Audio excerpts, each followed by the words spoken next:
मोहम्मद सल्लल्लाहु अलैहि वसल्लम अल्लाह सुबह के आखिरी पैगंबर है, आखिरी रसूल है। स्पष्ट लिख रहा है कि मैंने जो अभी ज्ञान और किताब दिया है, इसके बाद फिर कोई दूसरा पैगंबर तुम्हारे पास आए और जो तुम्हारे पास किताबें हैं, मतलब जो कुरान का इल्म दिया है, कुरान का ज्ञान दिया है, उनकी तुम तस्दीक करें, उनकी तस्दीक करें तो देखो जरूर उस पर ईमान लाना।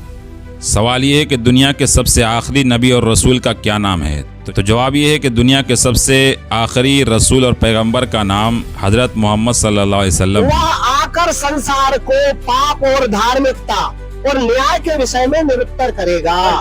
नमस्कार सर। नमस्कार जी। सर आपका नाम और आप कहाँ से? मैं रतिराम दास मध्य प्रदेश की राजधानी भोपाल से आया हूँ।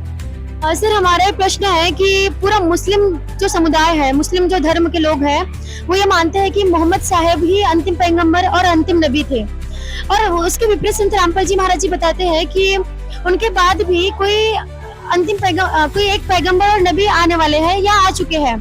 तो इसके विषय में कहीं कुरान शरीफ में कोई प्रमाण मिलता है क्या? इसके बारे में आप थोड़ा बता पाएंगे, बताने की कोशिश कीजिए। बहन जी, आपने बिल्कुल सही प्रश्न किया है। हमारे सदगुरु रामपाल जी महाराज जो पूर्ण बाखबर है और जिनको चारों धर्म के शास्त्रों का सही नॉलेज है, उन्होंने बताया है। हम आपको कुरान शरीफ से ही प्रमाणित करते हैं। ये देखिए कुरान शरीफ है, इसके रूपांतरकार है नंद कुमार अवस्थी और ये शेरवानी संस्करण। इसमें सूरह अल इमरान 3 आयत 81 में देखो क्या लिखा है। वो जो दूसरा नबी आने वाला है मोहम्मद साहब के पास, उसको स्पष्ट रूप से बताया गया है। देखो दास पढ़ के सुनाता है। ये है आयत 81, ये 80 खत्म हुआ है और यहाँ से 81 चालू हुआ है। लिखा है इसमें, ये ज्ञान आपको पहले बता दूं, कुरान का ज्ञान जिब्राइल अलैहिस्सलाम ने सल्लल्लाहु अलैहि वसल्लम यानी मोहम्मद साहब को सुनाया था। देखिए इसमें क्या लिखा है 81 में। और ये पैगंबर, अब कुरान का ज्ञानदाता मोहम्मद साहब को बोल रहा है, ये पैगंबर याद दिलाओ जबकि अल्लाह ने पैगंबरों से वादा लिया। मतलब जो कुरान का ज्ञानदाता है उसने पैगंबरों से वादा लिया। क्या लिया? कि मैं तुमको जो किताब और इल्म दूं, मतलब जो ज्ञान बताऊं और जो किताब जो दी है, फिर कोई पैगंबर तुम्हारे पास आए। स्पष्ट लिख रहा है कि मैंने जो अभी ज्ञान और किताब दिया है, इसके बाद फिर कोई दूसरा पैगंबर तुम्हारे पास आए और जो तुम्हारे पास किताबें हैं, मतलब जो कुरान का इल्म दिया है, कुरान का ज्ञान दिया है, उनकी तुम तस्दीक करें, उनकी तस्दीक करें तो देखो जरूर उस पर ईमान लाना। देखो यहाँ क्लियर दिख रहा है कि ये कुरान ज्ञानदाता को, मतलब मोहम्मद साहब को कुरान ज्ञानदाता अल्लाह बोल रहा है कि जो किताब मैंने तुमको दी है उनकी तस्दीक करना, कौन से जो पैगंबर आएगा उस पर ईमान लाना और जरूर उसकी मदद करना।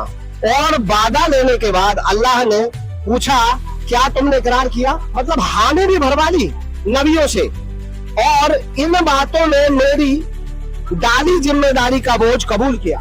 मतलब उन्होंने कबूल कर लिया कि हाँ मैं तुम जो कह रहे हो मैं इसको मानूंगा। तो वे बोले हम इकरार करते हैं। इकरार करते मतलब एक्सेप्ट करते हैं, स्वीकार करते हैं। अल्लाह ने फरमाया अच्छा तो गवाह रहना, और गवाहों में मैं भी तुम्हारे साथ गवाह हूँ। मतलब कुरान ज्ञानदाता अल्लाह ये कह रहा है कि मेरे साथ आप भी गवाह रहो।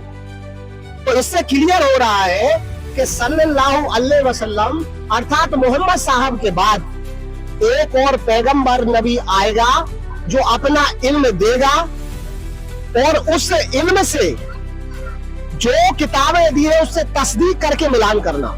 इसका सीधा आशय ये है। इससे ये साबित हो रहा है कि मोहम्मद साहब के बाद भी कोई पैगंबर आने वाला है। आप खुद समझदार हैं, ये आप लिखा हुआ है, आप इसको खुद पढ़ के देख सकते हैं। आप खुद ही समझ जाएंगे कि कोई पैगंबर आने की बात कही गई है।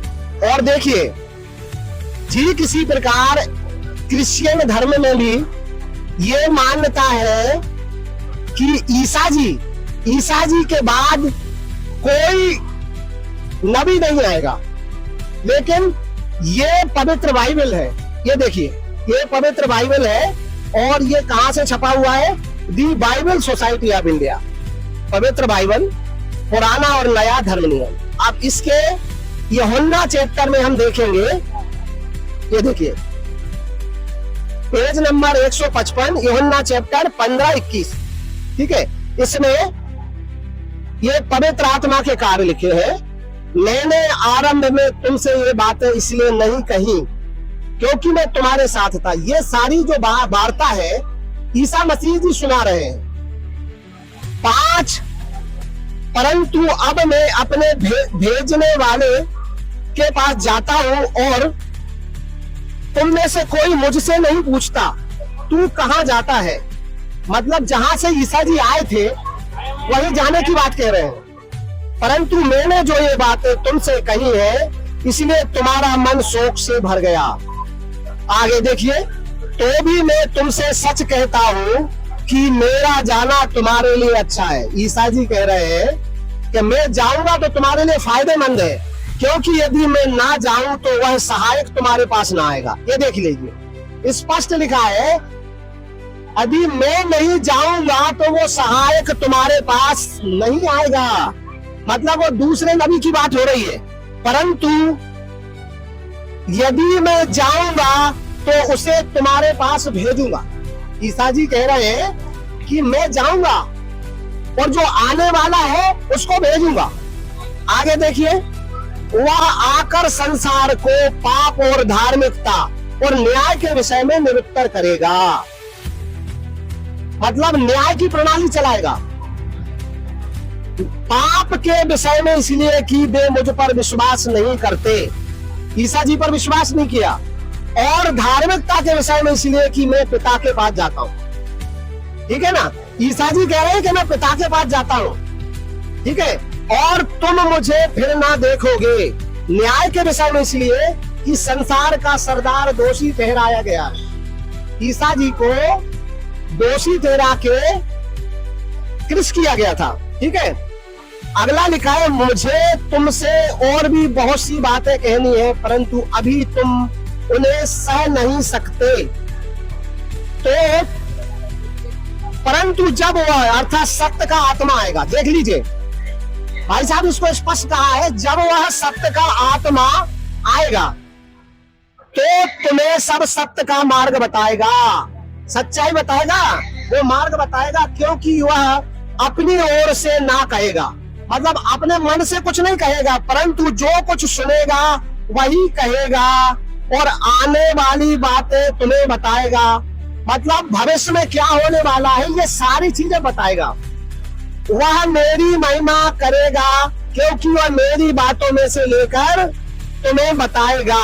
मतलब इन्हीं सारी पुस्तकों में से बताएगा। जो कुछ पिता का है वह सब मेरा है। ईसा जी कह रहे हैं जो पिता का है वह सब मेरा है, इसलिए मैंने कहा कि वह मेरी बातों में से लेकर तुम्हें बताएगा। देखिए भाई साहब, इसमें क्लियर है, ईसा जी कह रहे हैं कि मैं जाऊंगा तो उसे भेजूंगा और मैं नहीं जाऊंगा तो वह नहीं आएगा।